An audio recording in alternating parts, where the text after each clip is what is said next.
നമ്മുടെ അനുഗ്രഹത്തിൻ്റെ സമയം എപ്പോഴാണ്? Hello hallelujah. സുവിശേഷത്തിൽ നമ്മൾ വായിക്കുന്നു, ഈശോ വിധവയുടെ മകനെ മരണത്തിൽ നിന്നും ഉയർപ്പിക്കുന്നു. അതുപോലെ തന്നെ ഒരു ഭരണാധിപൻ്റെ മകളെ മരണത്തിൽ നിന്നും ഉയർപ്പിക്കുന്നു. ചിലപ്പോൾ നമുക്കൊരു സംശയം തോന്നാം, ഇവർ യഥാർത്ഥത്തിൽ മരിച്ചിരുന്നു. എന്നാൽ ലാസറിൻ്റെ മരണത്തിൻ്റെ ആ ഭാഗം വരുമ്പോൾ നമുക്ക് ഉറപ്പായി. കാരണം ഈ ലാസർ മരിച്ചിട്ട് 4-ാം ദിവസമാണ് ഈശോയുടെ ചെല്ലുന്നത്.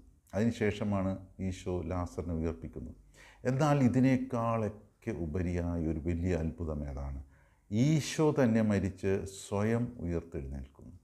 അതായത് നമ്മുടെ ദൈവം എന്ന് പറഞ്ഞാൽ മരണത്തിൽ നിന്നും ഉയർത്തെഴുന്നേറ്റ ദൈവമാണ്. നമ്മൾക്കെല്ലാം സ്വർഗരാജ്യം, നിത്യജീവൻ തരാൻ സ്വയം ഉയർത്തെഴുന്നേറ്റ ദൈവമാണ്. ഈ സുവിശേഷമായിട്ട് ചേർത്ത് നമ്മുടെ ജീവിതം ഒന്ന് പരിശോധിക്കുക. പല അനുഗ്രഹങ്ങളിലൂടെയും ദൈവം നമ്മൾ സംസാരിക്കും. പക്ഷേ നമ്മളതൊക്കെ നിസ്സാരമായിട്ടെടുക്കും. ദൈവത്തിൻ്റെ കരുതലുണ്ടോ എന്ന് പലപ്പോഴും തിരിച്ചറിയില്ല. എന്നാൽ നമ്മുടെ ജീവിതത്തിൽ ഒരു തിരിച്ചടി, ആ ലാസറിൻ്റെ മരണസമാനമായ ഒരു തിരിച്ചടി, ആ ഒരു തിരിച്ചടി ഉണ്ടാകുമ്പോഴാണ് നമ്മൾ തിരിച്ചറിയേണ്ടത് ദൈവത്തിൻ്റെ കരുതൽ നമ്മോടൊപ്പമുണ്ട്. ഈശോ നമ്മുടെ കൂടെയുണ്ട്. അതാണ് നമ്മുടെ സമയം. അപ്പോൾ അങ്ങനെ ഒരു സഹനം വരുമ്പോൾ, അങ്ങനെ ഒരു വേദന കടന്നു വരുമ്പോൾ ഈശോയെ വിട്ടുകളയരുത്.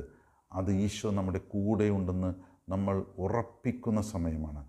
ആ സമയം, അവിടെ നിന്നും നമുക്കൊരു ഉയർത്തെഴുന്നേൽപ്പുണ്ട്. മരണത്തിൽ നിന്നും ഉയർത്തെഴുന്നേറ്റ് ഈശോ ഈ പ്രശ്നത്തിൽ നിന്നും നമ്മളെ ഉയർത്തെഴുന്നേൽപ്പിക്കും. അതാണ് നമ്മുടെ സമയം. ഈശോയോട് ചേർന്ന് നിൽക്കുക. Hello hallelujah.